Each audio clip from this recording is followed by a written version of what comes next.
Ready start.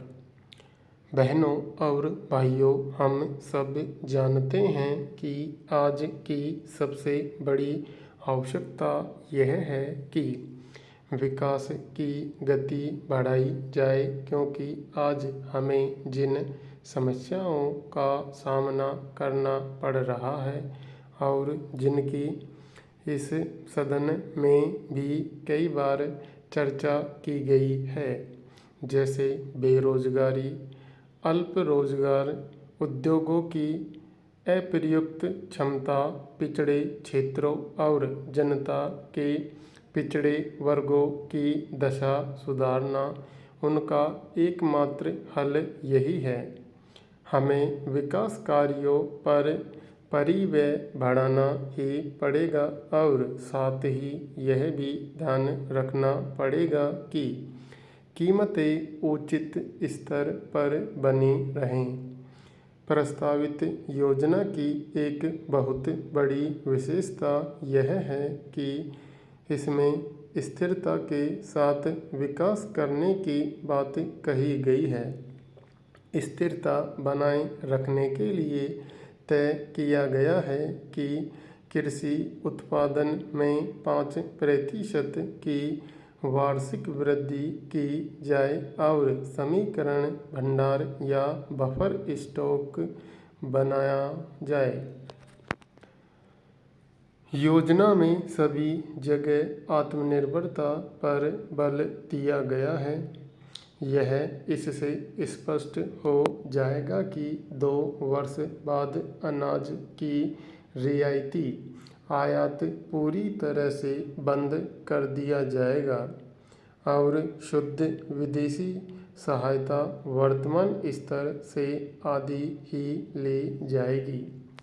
पूर्व योजना में विदेशी सहायता कुल विनियोग का 25% थी, जबकि प्रस्तावित योजना में प्रस्तावित विनियोग का यह केवल 8% होगी। यह इससे भी परिलक्षित होता है कि हम परियोजनाओं के डिज़ाइन तैयार करने वाले और परामर्श देने वाले संगठनों का विकास देश में ही करने को विशेष महत्व दे रहे हैं। इस नई योजना में भी हम अपने उद्देश्य से पीछे नहीं हटे हैं, क्योंकि आज भी हमारा लक्ष्य पहले की तरह ही है कि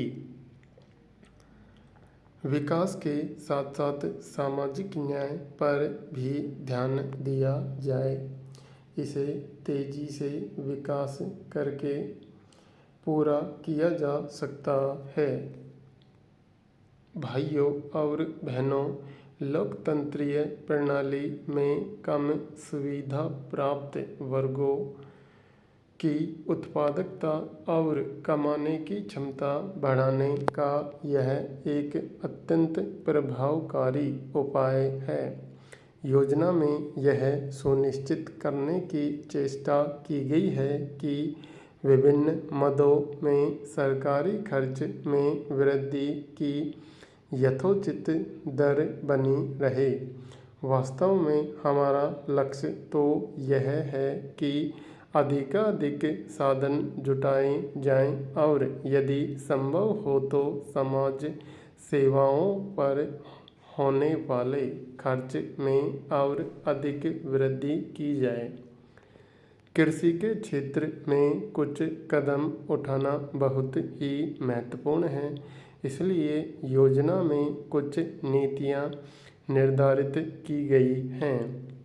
उदाहरण के लिए यह आवश्यक है कि काश्तकारी कानून और अधिक प्रभावकारी ढंग से लागू किए जाएं। खेतीहर मजदूरों की न्यूनतम वेतन निश्चित की जाए और सहकारिताओं की ऋण देने की नीति छोटे किसानों को लाभ पहुंचाने वाली हो। इसी तरह यह भी आवश्यक है कि औद्योगिक क्षेत्र में भी अधिकाधिक उद्यमियों को प्रोत्साहित किया जाए। जीवन बीमा निगम जैसी वित्तीय संस्थाओं की नीति में भी फेरबदल करना होगा ताकि वे इन उद्देश्यों की पूर्ति में सहायक बन सकें। वित्तीय संस्थाओं के मामले में कुछ कदम उठाए जा चुके हैं, परंतु इस विषय पर नए सिरे से विचार किया जा रहा है। यद्यपि खेती की पैदावार बढ़ानी बहुत ही आवश्यक है, परंतु केवल कृषि के विकास से ही हमारा समूचा विकास नहीं हो जाता। इसलिए संतुलित विकास के लिए हमने औद्योगिक विकास पर भी बल दिया है। कृषि क्षेत्र की शिक्षित जनशक्ति के एक बड़े भाग को कृषि से भिन्न क्षेत्र में ही रोजगार देना होगा। इसलिए पूर्व योजना से ही हम औद्योगिक विकास व्यापक रूप से और मजबूती से करने पर बल दे रहे हैं और इसमें सरकारी क्षेत्र का प्रमुख भाग होगा।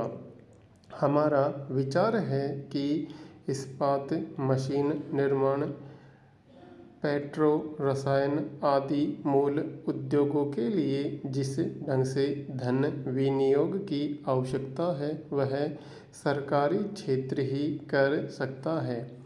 यदि हम सरकारी और निजी क्षेत्र में विभिन्न मदों के लिए रखी गई विनियोग राशियों की बारीकी से जांच करें तो पता लगेगा कि निजी क्षेत्र के लिए रखी गई 50,000 करोड़ रुपए की राशि में से अधिकांश कृषि, मकान, सड़क, परिवहन आदि के लिए है और यह अलग अलग चाहे कम हो सामूहिक रूप से भूमि विकास, नलकूप लगाने, ट्रक हासिल करने, मकान बनाने आदि के लिए भारी विनियोग कहा जाएगा और यह उचित ही प्रतीत होता है।